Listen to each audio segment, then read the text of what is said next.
भाजपा अपने कार्यकाल का 11 साल पूरा कर चुका है और ऐसे में भाजपा के तमाम नेताओं के द्वारा देश भर में घूम घूम कर लोगों को यह बताने का काम किया जा रहा है कि भाजपा ने इन बीते 11 सालों में नरेंद्र मोदी के नेतृत्व में क्या कुछ कार्य किया है। जन कल्याणकारी जो योजनाएं हैं वो ग्रास रूट तक कहाँ तक पहुँच पहुँच पाया है।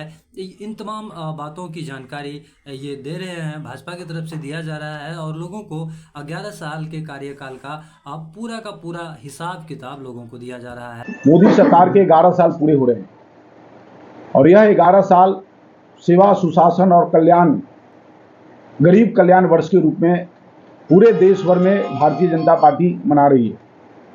और यह सेवा, सुशासन, गरीब कल्याण वर्ष इसलिए कहा गया है कि भारत जहां आज गरीबों के लिए शौचालय निर्माण कराने की बात कर रहा है, तो वहीं भारत आज राफेल भी खरीद करके दुनिया को चुनौती दे रहा है। जहां देश के प्रधानमंत्री गरीबों को किसान सम्मान निधि का पैसा दे रहे हैं, सम्मान निधि दे रहे हैं, वहीं गरीबों के 5 किलो अनाज देकर के उनका भरण पोषण करने का काम कर रहे हैं। जहां देश के प्रधानमंत्री जी नक्सलियों को खात्मा करने का संकल्प ले रहे हैं, वहीं आतंकवाद को समाप्त करने का भी संकल्प ले रखे हैं। और खास करके जो गरीब तबके के लोग थे, जिनका कहीं कोई सूद लेने वाला नहीं था, कांग्रेस सिर्फ गरीबी हटाओ का नारा दिया था, लेकिन भारतीय जनता पार्टी मोदी सरकार ने उसको जमीन पर लाने का काम किया और गरीबों के लिए पूरा काम करके उनका जो मौलिक आवश्यकताएं थी उसको पूरा करने का काम किया। जिस गरीब के घर में शौचालय के लिए उनकी बहू बेटी बाहर जाते थे, उनको शौचालय निर्माण कराने के लिए भारत सरकार ने, मोदी सरकार ने 12,000 रुपये की प्रोत्साहन राशि दी। जो किसान बेचारा गरीब किसान, मैं उस गरीबी से मैं निकल के आया हूं, जिनका समय पर फसल की बुआई नहीं होती थी और फसल की बुआई के लिए वो साहूकारों से कर्जा लेते थे। मोदी सरकार ने साल में 6,000 रुपये की एक सम्मान निधि देकर के उनके कृषि कार्य में उन्हें उन्नति करने के लिए उन्हें प्रोत्साहित करने का काम किया। जिस गरीब के घर में, खास करके आप सब लोग इसी क्षेत्र के हैं जहां बरसात के दिन में वर्षा होती थी, लोगों को जलावन का अभाव होता था, गरीब लोग अपने घर में भोजन नहीं बना पाते थे जलावन के अभाव में, आज उसके घर में गैस का चूल्हा मोदी सरकार ने दे करके उन्हें एक बहुत बड़ा राहत देने का काम किया है। जैसा कि भाजपा की तरफ से कहा जा रहा है कि जो जहां आज के 21वीं सदी के युग में भी लोगों के पास काफ़ी बड़ी तादाद में लोगों के पास शौचालय नहीं था, तो शौचालय देने का कार्य किया गया है वो मोदी सरकार में। और जो जनधन खाता खुलवाया गया है उसके लाभ को भी बताया जा रहा है लोगों को, और आयुष्मान कार्ड जैसे उज्ज्वला योजना जैसे जन कल्याणकारी योजनाओं की का बखान किया जा रहा है। हालांकि विपक्ष के इन तमाम मुद्दों पे सवाल भी है कि क्या ग्रास रूट पे ये जो सुविधाएं हैं, जो सरकार की तरफ से दी जा रही योजनाएं हैं, क्या वो ग्रास रूट पे लोगों तक पहुंच पा रहा है, लोग उनका लाभ ले पा रहे हैं, या सिर्फ ये कागजी घोड़ा बनकर रह गया है। ये तमाम जो आरोप है वो विपक्षियों के द्वारा लगाया जा रहा है। हम आपको बताते चले कि बिहार विधानसभा चुनाव काफ़ी नज़दीक है, जो 2025 का चुनाव होने वाला है वो काफ़ी नज़दीक है, और इसको देखते हुए बिहार की जो सियासती सरगर्मी है वो काफ़ी तेज़ है। ऐसे में पक्ष विपक्ष और के तमाम नेताओं के द्वारा कोई कसर बाकी नहीं छोड़ा जा रहा है। सब अपनी अपनी पीठ थपथपाने में लगे हुए हैं और एक दूसरे पे आरोप प्रत्यारोप का दौर काफ़ी गरमाया हुआ है। ऐसे में भाजपा की तरफ से तो जो 11 साल में किए गए कार्य है, जैसे कि कहा जा रहा है कि राम मंदिर का जो मुद्दा था वो काफ़ी लंबे वर्षों से लंबित था, राम मंदिर के मुद्दे को सुलझाया गया। वही धारा 370 की बात की जा रही है कि धारा 370 जैसे जटिल जो समस्याएं देखने को मिलती थी उस पे काम किया गया और धारा 370 को भी हटाया गया। तो इस तरह के तमाम जो मुद्दे हैं जिन पे भाजपा का दावा है कि उन्होंने कार्य किया है और उनके कार्यकाल में इन तमाम मुद्दों पे जो है एक हल निकला है, तो इन बातों को लेकर वो भाजपा के लोग आम लोगों तक पहुंच पा रहे हैं। और क्या ये सवाल है कि क्या इन तमाम मुद्दों को लेकर जो भाजपा ने बीते 11 सालों में भाजपा की तरफ से किया गया है, क्या इन कार्यों का बखान करके बिहार की जनता को रिझाया जा सकता है? यह एक सवाल है। लेकिन इसके इतर अब हम आपको यह भी बता दें कि कांग्रेस के पूर्णिया जिला प्रवक्ता जो है गौतम वर्मा ने जो प्रतिक्रिया दी है वो भी आपको सुनना चाहिए और आपको विचार करना चाहिए कि आखिर ये आरोप प्रत्यारोप में बिहार कहाँ है। क्या इन आरोप प्रत्यारोप से बाहर बिहार को एक नई दिशा मिल सकती है इस चुनाव के बाद? क्या बिहार विकास के एक नए आयाम को छू पाएगा क्या? तो इन तमाम मुद्दों पे, इन तमाम बातों पे आपको सोचना है। और उससे पहले आइए हम आपको सुनवाते हैं कि कांग्रेस के जिला प्रवक्ता गौतम वर्मा ने क्या कुछ कहा है। 11 साल मुंगेरी लाल का हसीन सपना दिखाया गया। जो वादे किए गए उसमें एक भी वादा पूरा नहीं हुआ। उन्होंने लोगों को कहा था कि सभी लोगों के खाते में 15-15 लाख रुपए जाएंगे, वो आज तक नहीं गए। प्रत्येक वर्ष 2 करोड़ युवाओं को नौकरी दी जाएगी, एक भी नौकरी नहीं हुआ। जो नौकरी था उसको भी समाप्त कर दिया गया।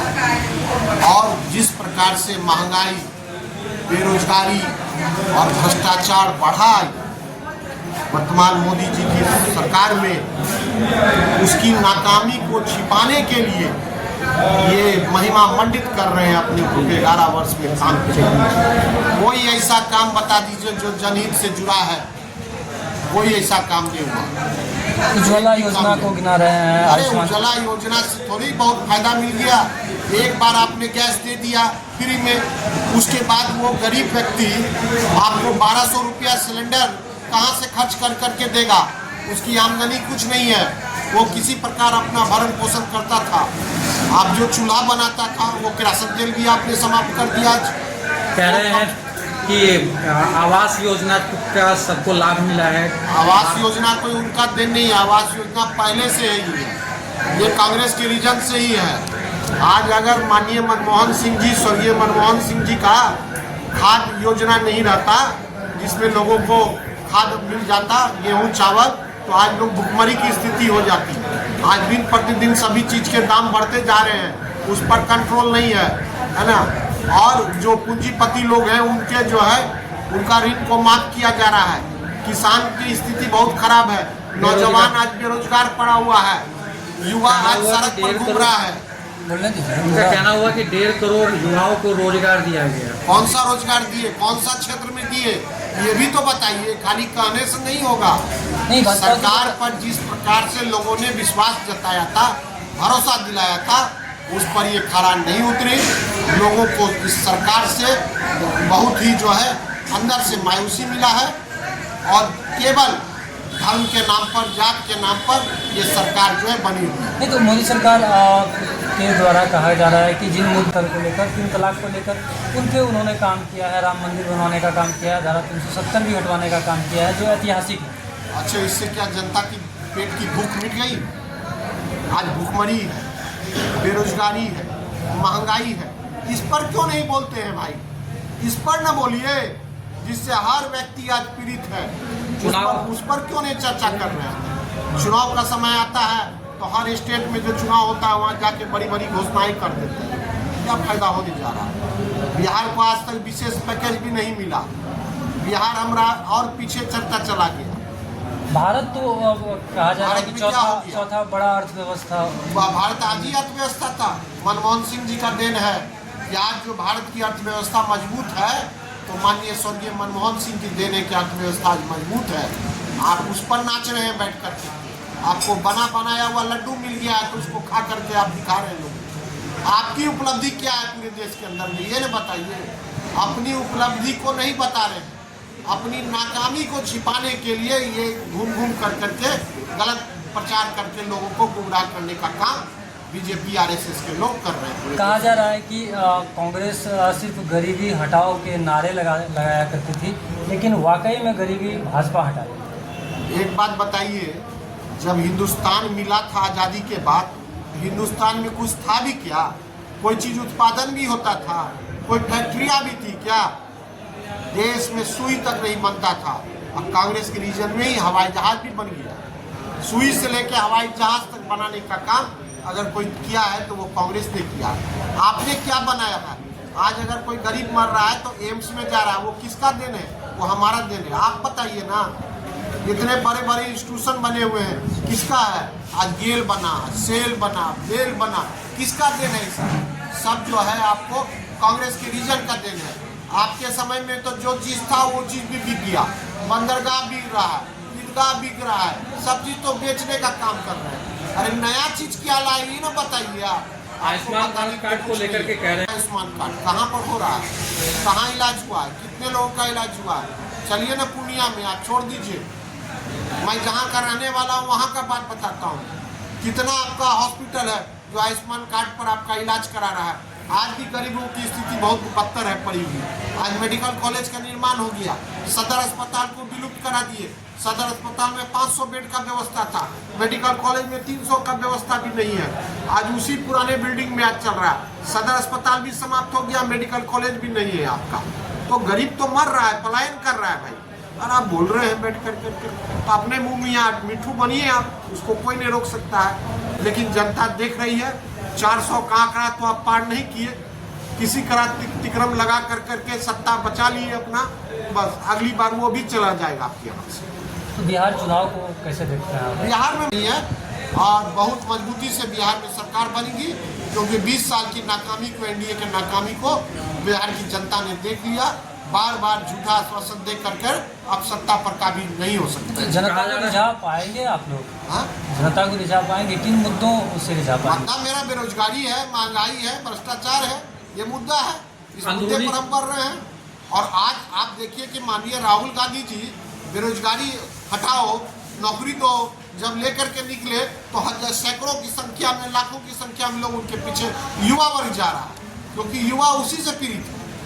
और युवाओं के लिए आपने कोई रोजगार का साधन यहाँ व्यवस्थित नहीं किया। लेकिन मोदी सरकार में कहा जा रहा है कि आत्मनिर्भर हो रहा है। कौन सी आत्मनिर्भर? कहाँ आत्मनिर्भर हो गए? देख लीजिए, बाहर में जाकर के युवा घूम रहा है, फाइल लेके दौड़ रहा है, नौकरी खत्म हो गया, सर्टिफिकेट लेके दौड़ रहा है, कोई एमएससी का सर्टिफिकेट लेके दौड़ रहा है, कोई इंजीनियरिंग का सर्टिफिकेट लेके दौड़ रहा है, कोई एमबीए का सर्टिफिकेट लेके दौड़ रहा है। नौकरी कहाँ है आपके यहाँ? जो भी नौकरी था वो भी आपने समाप्त कर दिया। मुद्रा लोन के तहत जो है 3 करोड़ युवाओं को रोजगार दिया जा रहा है, लोन दिया जा रहा है। रोजगार दे दिया गया, लोन दे दिया गया। आप शहर में घूम कर करके इसके लिए आप एक आम सभा लगवा दीजिए और युवाओं का उसमें मेला लगा दीजिए। जो आपको नौकरी के लिए अप्लाई किया है वो ऋण के लिए, क्या उसको मिल पाया? जो आंकड़े हैं सरकार, आंकड़ा तो कागज पर रहता है। बिहार सरकार का भी बहुत आंकड़ा कागज पर है, हम लोग देखते रहते हैं। तो सरकार जो है पूरी तरह विफल है। जनता मन बना के बैठी हुई है, समय का इंतजार कर रही है, इनको बाहर का रास्ता निकालना है।